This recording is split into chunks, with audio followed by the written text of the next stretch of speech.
আরেক দিন হযরত ওমর রাদিয়াল্লাহু তাআলা আনহু রাত্রে ঘোরাফেরা করতেছেন খোলা তলোয়ার হাতে।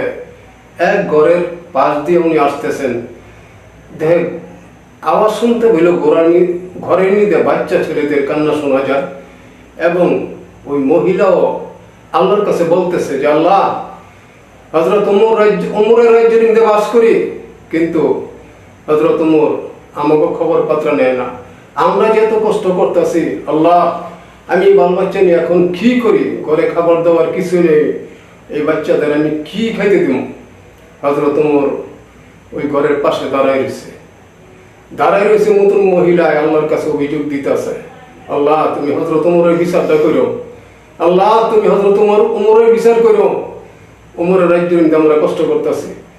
এই কথা শুনে হযরত ওমর আর দেরি করেন নাই, দৌড়াইয়া উনি মদিনায় চলে গেলেন, রাজপ্রাসাদে উনি চলে গেলেন। রাজপ্রাসাদ ওনার খেজুর পাতার সামনে। ওখানে গিয়ে ওই মালপত্র যা ছিল, যা যা লাগতো সংসারী, উনি ময়দা নিলেন, ঘি নিলেন, যা যা আছে সব উনি বস্তা বইরা ওই চাকরে বললেন, দাসেরে বললেন তুমি আমার মাথায় আলগাই দাও। যখন উনি ওই চাকর বলতেছে যে হুজুর এটা আপনি কি করেন? আমার মাথায় দেন, কানে কোনো কথা বলবো না, আমার মাথায় দাও। তখন উনি মাথায় নিয়ে ওই বাড়িতে চলে গেলেন।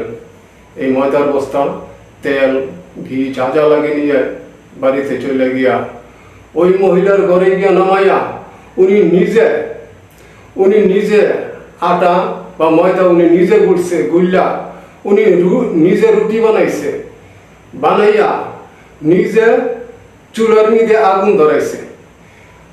আমার উস্তাদে বলছে যখন হযরত ওমর চুলার মধ্যে আগুন ধরাইয়া চুলার মধ্যে ফু দিতেছে, তখন ওনার দাড়ির হেসরানিতে চুলার পিঠটা পরিষ্কার হয়ে গেছে। তখন উনি এই জাল দিয়া আগুন ধরাইয়া রুটি বানাইয়া সেকা পোলাপানের সামনে দিছে। মহিলার বলল খাও খাও রুটি, তোমার ছেলে পোলাপান নিয়ে খাও। তো মহিলা বলতেছে বাবা তুমি কেডা? তুমি এত রাত্র করে তুমি এত কষ্ট করতেছো, তুমি কে?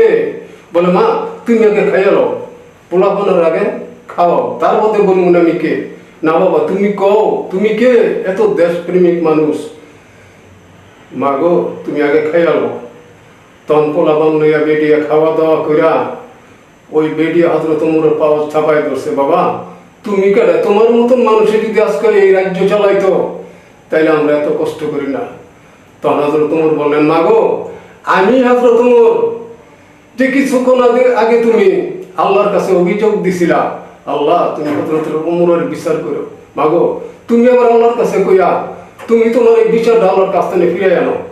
মা আমি তো এরেস্ট হয়ে গেছি গা, আমি তো এই রাজ্যের রাজা, কিন্তু তোমার খবর নিতে পারি না। মা গো তুমি আমার মাফ করে দিও, আল্লাহর কাছ থেকে তুমি আমার জন্য দোয়া করো, আল্লাহ যেন আমারে এই অভিযোগ থেকে রক্ষা করে।